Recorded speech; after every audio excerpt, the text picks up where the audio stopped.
Hi, and welcome to Mommandants Moments. I'm Julie. And I'm Stephanie. And we are the better half of the watch. Here we'll talk about real life, family, and commiserate a little on what it means to be a Coast Guard spouse. Thanks for joining us.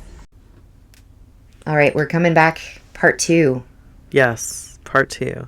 Part 2. This time we're going to try and stay on topic. And we are covering what, Stephanie? So in our last podcast, we talked about how it is absolutely normal to be going through emotionally what you're going through, and really just defining that you need help. That recognizing that you need help is excellent. It is the first step in getting help. And we talked about the resources that are available, CG support, work life, and doctors on demand. Today, we're going to talk about crying in the shower.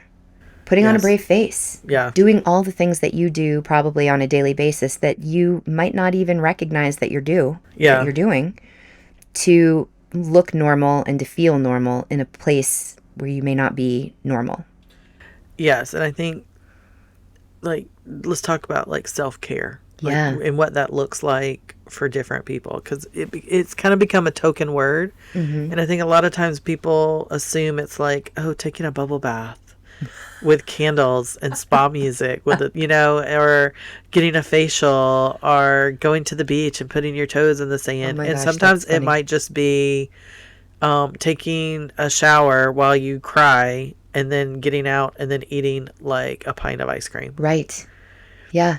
It looks different for everybody, and there is no right or wrong. Whatever you need to help. Yes. If you need to eat that ice cream, but you're on a diet, eat the fucking ice cream. Yes.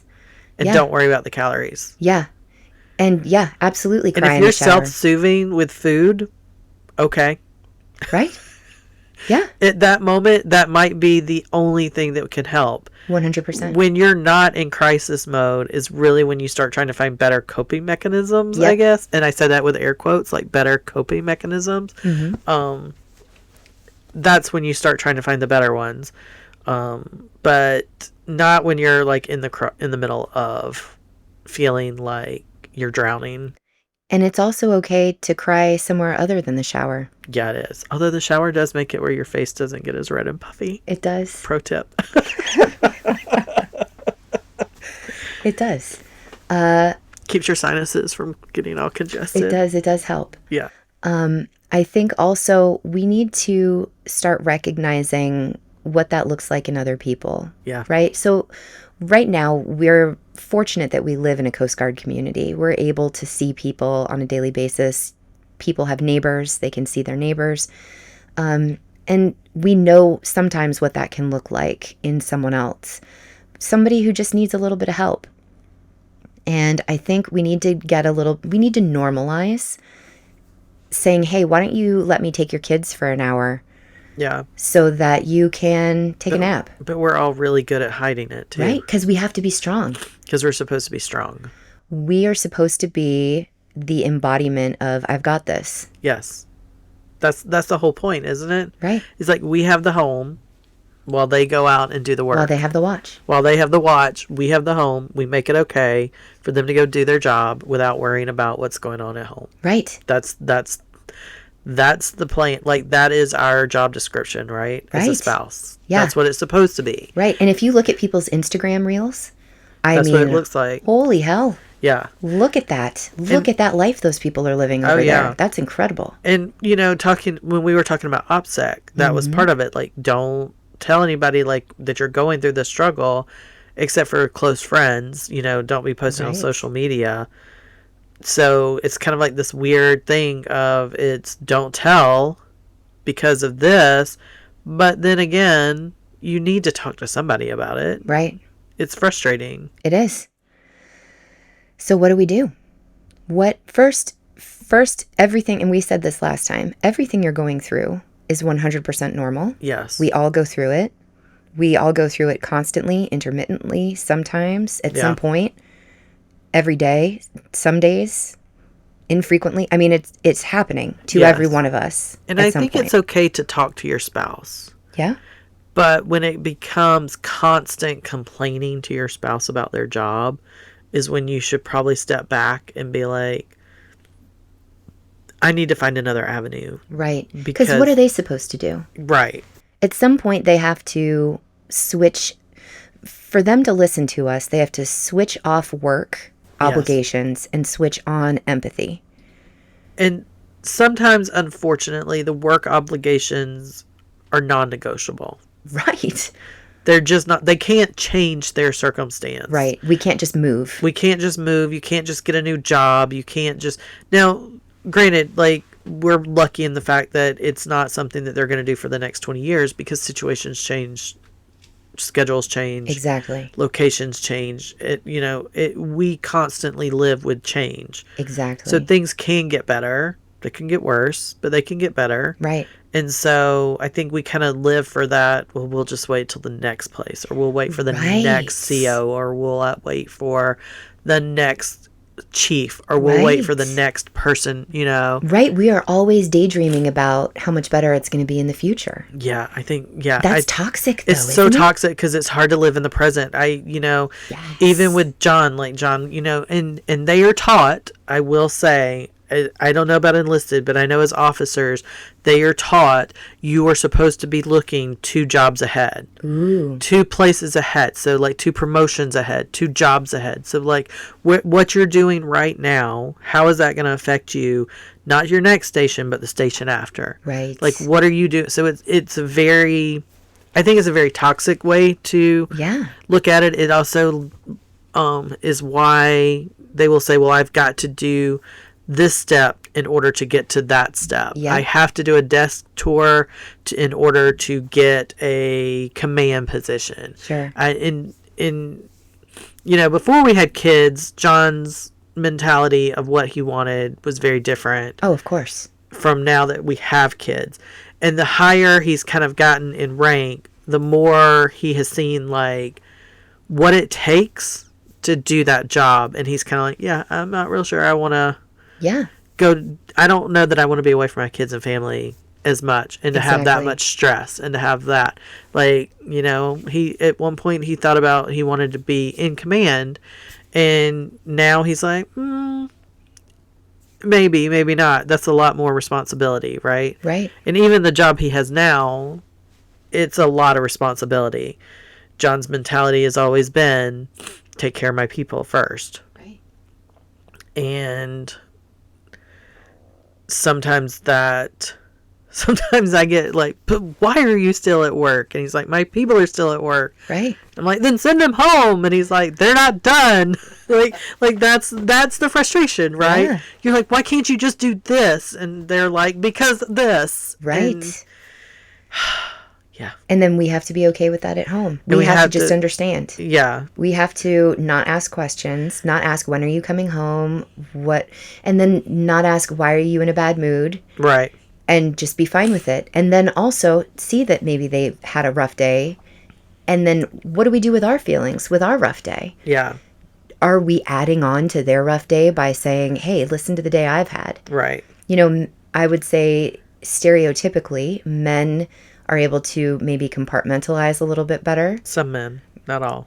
Stereotypically. Yes. And women have to talk through their emotions and thoughts in order to get to a place of resolution. Yes. And maybe men don't need that same sort of talk that women do. Women need to say it out loud and get it off their chest and, Several times. Ruminate about it for a few minutes, hours, days, weeks. Yeah. And so we get to a place where, is it okay for me to tell you about my day? Yeah.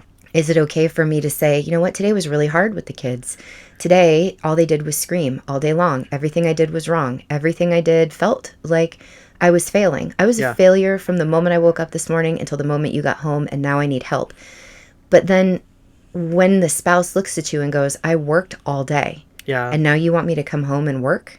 And it's like, yeah, I do. Your home life is not work. Yeah. Your home life is it's part of being your home. Yeah. Like that, I kind of want to be like, for members, like that's the trade-off that you get. If you want me to be I will follow you wherever, I will take care of the home, I've got this without worrying about you. But when you're home, you need to be present and be home. Right. You need to be an equal participant. Yes. And yes, you may have to do laundry, and I apologize, but you know what? But you shouldn't be apologizing. You got to do laundry. Yeah. It's your home. If you and the kids were not, they would still have to do their own shit. Yes. If they were single, they would still be cleaning their own spaces. Yeah. Washing their own clothes. They would be doing it all anyway. You are not babysitting your children. No, you're not babysitting your your parenting. Children. Yes. Yeah. Or they come in and they immediately want to fix it all. And you're like, I've already dealt with it. I just need you to hear what my day was like. Yeah. Just so that I can talk to somebody about it.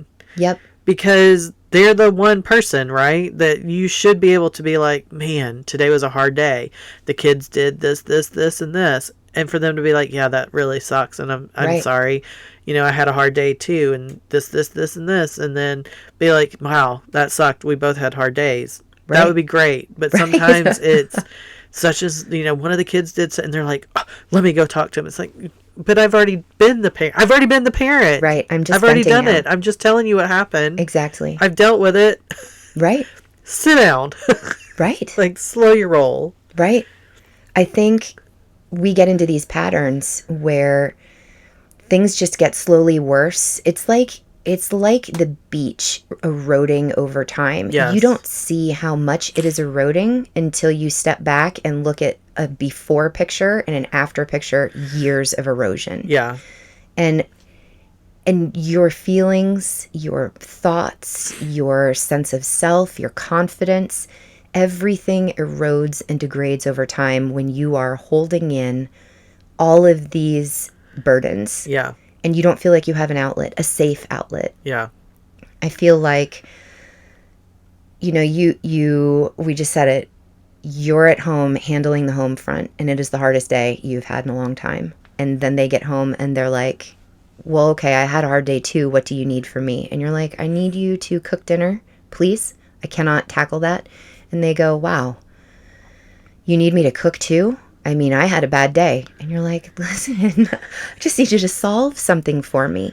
Please be a solution right now. And, so, like, I get choice, like, this is not one of our my biggest frustrations. Like, here's one of my things, is that John makes decisions all day, every day, right? Right. All day, every day. That's all he does is make decisions. And then he comes home and he's like, and he wants me to make decisions. And I'm like, I've been trying to parent and be in charge and make decisions too.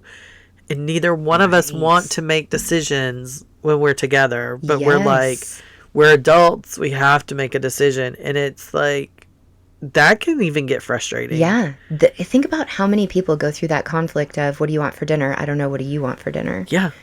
And it seems like such a little innocuous thing, right? It seems like just such this innocent little thing. But it can get very frustrating. It can turn into, you never make decisions. You always leave it up to me. Why do I always have to be the one? I always have to be the one that you makes never, decisions. I always. It comes down to absolutes. And it's like, there's no such thing as an absolute. Because you can't say for sure that you always do one thing. Exactly.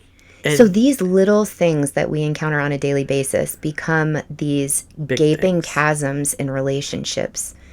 Yeah, if you don't talk about them. Exactly. Or if you don't feel safe to talk about them. Or compromise on them. I think that's the biggest key and success to being in a partnership. Any kind of partnership is compromise. And learning how to compromise.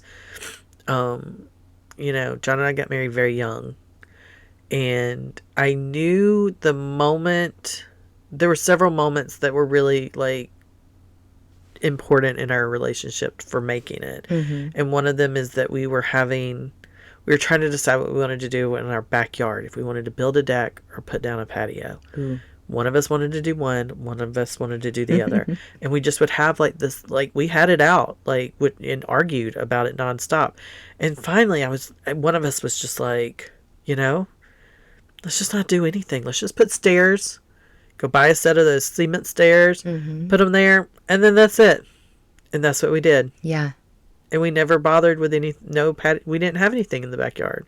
And that was our compromise. And that was like a pivotal moment in our marriage as to, why are we arguing over this? It came down to who's right instead of just make a decision. Right. Do you know what I mean? Like, yes. it was who was right, who was more important, who did it, like, and there are times when when you're arguing when something's more important. Right. And those you can kind of like, okay, that's fine. Yes.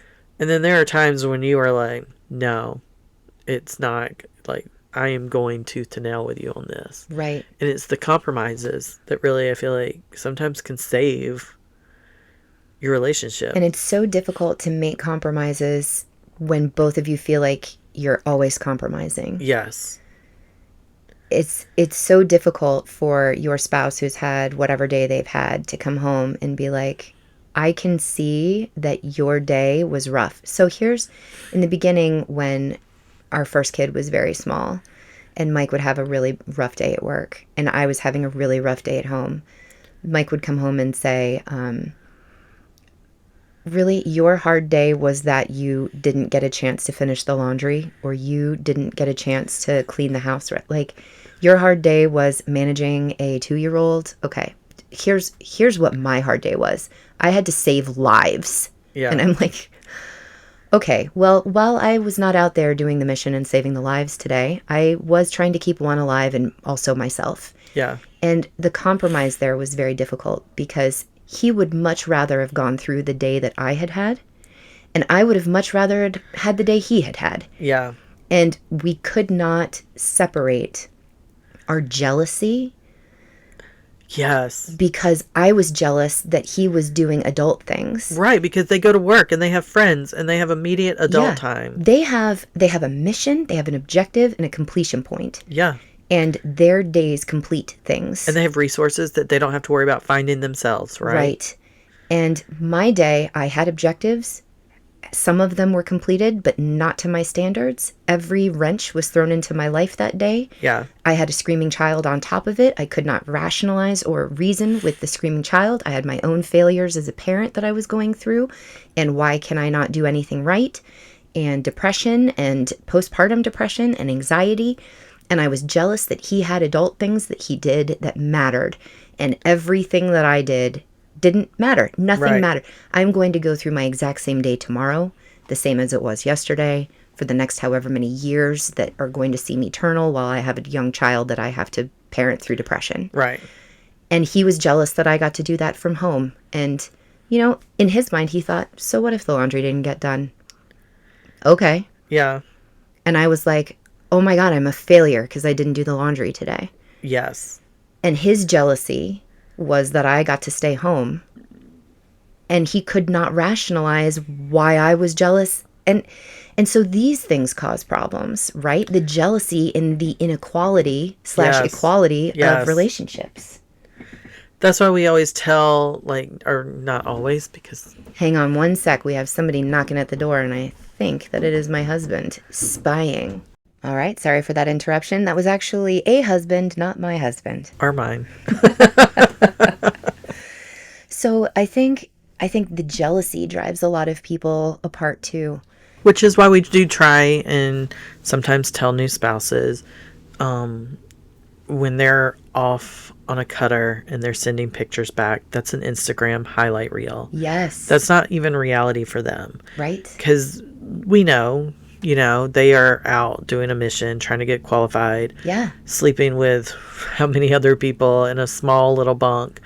And they barely have time to eat or sleep, much less think about who's doing laundry. Like, you know, it's exactly. Like, and, you know, you might have went to work and had an irate customer, but they may have had an irate chief yelling at them. Exactly.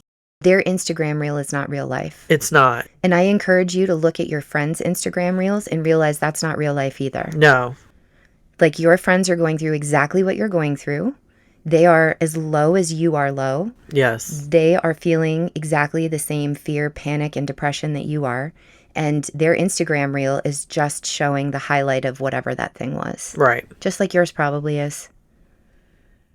Yes. Although right now my Instagram is mostly our dog, Tilly. That's pretty cute. That is a pretty cute Instagram reel. Yeah, she's really adorable. So. I think when you're looking for your member to make your family more important than their career. That's not going to happen. It can't happen. No, there will be times when that can be a part of it. Right. But you also have to keep in mind that sometimes if they do make the choice of family over career, that will affect like Their career. Their whole career. Right. If they choose like to not do one tour for whatever reason, to keep you closer to your family, or to be home more, or for whatever reason, yep, that could have long-term effects on their career. Right. And then you might they have made the decision, no, we cannot keep you close to your family because this affects my career 3 steps from now. Right. But then you might be living with the resentment of, hey, I went to my spouse, I said I needed this for my mental health, and he or she chose not to for their career. Right. Are they choosing not to for their career, or are they thinking of long-term benefits for the family? Yes. Right? So you might be thinking, well, short term, I need mental health now. I need my family now. And they might be thinking, when I retire, if I can retire at this higher pay grade, we will have $1,000 more per month that we can live on. Right. Which helps the family, helps you, which means we can live close to your family and maybe not struggle financially. Yep. And so they might be thinking 5 steps ahead, whereas you might be thinking, right now, I am drowning and I need help. So we're encouraging you to look around you in the now about who is around you now who can help you, who can empathize with you, who could probably fill that need. Yes. That sanity that you need. If you're in a situation where your spouse has to choose career over family right now. Right. That's tough. It is extraordinarily hard. And sometimes looking around means finding a professional. Yes. And that's okay. That's okay. Because the reality is you're not always going to find a tribe. You're not always going to find at least one person that you can talk to. And let's be honest, depression does not mean find a tribe. That's the last place you want to be when you are low and depressed. Yeah, no. You want to be in a hole, buried under blankets and tears. And depression looks different for everyone. It does. It looks complete. Like you may have a friend who is completely depressed, but you would never know it. Yep. Especially like casual friends. Yeah. You may never know that person actually is suffering and needs help. Exactly. So, it's a hard thing to deal with. And we definitely suggest that there's no reason not to seek professional help at all. Exactly. I think that generations before us had a real problem with it. Oh, sure. And there's a stigma to it. Absolutely. But luckily, I think we're kind of getting to the point where it's not such a stigma and people understand that there is a benefit. Right. Do I wish that there was better health care in this country? Absolutely. Of course. As someone who has a degree in psychology, I can tell you that there is a definite lack. The healthcare in this country has gone down. The amount of available healthcare has definitely decreased, and it is not as. We used to have mental hospitals all over the place, and those are all shut down now. We don't have good quality healthcare or mental health care everywhere. But now with the internet and with things like Zoom and apps and things like that, and even just being able to be a phone call away, right? That's helpful, and that's making it more helpful. What's really beautiful to see is how the media is starting to show people who need help a little bit more. For example, there are more shows lately about postpartum depression. Yeah. Where episodes are discussing it and bringing it to light and normalizing it. Whereas when I went through it with Brennan, I was alone. Yeah. I didn't want Mike to know that I felt nothing. Yeah. I didn't know how to be. I didn't know how to be a mother. I didn't know how to feel what I was feeling, which was nothing, by the way. I felt zero emotions whatsoever. I would laugh at things because I could see other people laughing, and I knew, oh, this is cue laughter. Yeah. But I didn't feel anything at all. I would look at my baby and feel nothing. Yeah. And I didn't realize that all of that was perfectly normal until they started showing it in episodes that I watched on TV. Yeah. And I was like, oh my God, that's a thing. Yeah. That is a normal thing. Yes. And there are more people going through it than there are people not going through it. Yeah. And nobody is talking about it in our circles. Nobody looked at me and said, Stephanie, hey, do you need a minute? Do you want to talk? Do you want me to take the baby? Why don't you go do something for yourself? You don't know what to do for yourself? That's okay. Let me do something for you. Because when you're in a low place, you don't know how to do anything for yourself. No, and sometimes the best thing you can do for your friends like that are in that situation is just go to their house and start doing anything. Laundry. Just do the laundry, do the dishes, go grocery shopping. Yep. Go take stock of what's in their pantry. Yep. And maybe take note of the things that they like and just go to the grocery store and stock up on stuff. Exactly. Make sure that they have healthy stuff that they can eat and be there, and that if they are hungry. But don't go and hold the baby and think that that's enough. Right. Go do the things that they don't have time to do because they are taking care of the baby. Because it's not about needing time away from the baby. It's about not feeling like you can get everything done. Right. And I want people to understand that we were never meant to do it all. Yes. We were never meant to take care of the home, be a perfect wife, yep. be on social media, be surrounded by all of the TV stuff, to watch all the shows. Like, there are so many more expectations put on people now than there has ever been in the past. Yep. With, we're in an age where our kids don't know what a wall phone is. Right. Yeah. They don't understand how even that works. Exactly. And so we're in an age right now that I feel like the human mind was never meant to deal with regularly. It's overwhelming. Well, you think about the phrase, it takes a village, right? Because back in those days, it literally took a village to do everything. Every single thing was accomplished with the help of the village. Other people. It was never a singular person doing every single thing. No. And it needs to be okay for your friend to come over and say, hey, I'm doing your laundry. And for you not to be like all froke out because somebody is doing your laundry for you. Or better yet, go be like, hey, I'm going to do your laundry. I'm going to watch the baby. Go take a shower. When you get back, you and the baby do whatever. Then I'll run to the grocery store. Yep. And then I'll come back. And then we can watch TV and do something and just veg out. Just sit next to me. Yeah. Just sit next to me so I'm not sitting here alone. Yeah. Overwhelmed with my thoughts and feelings.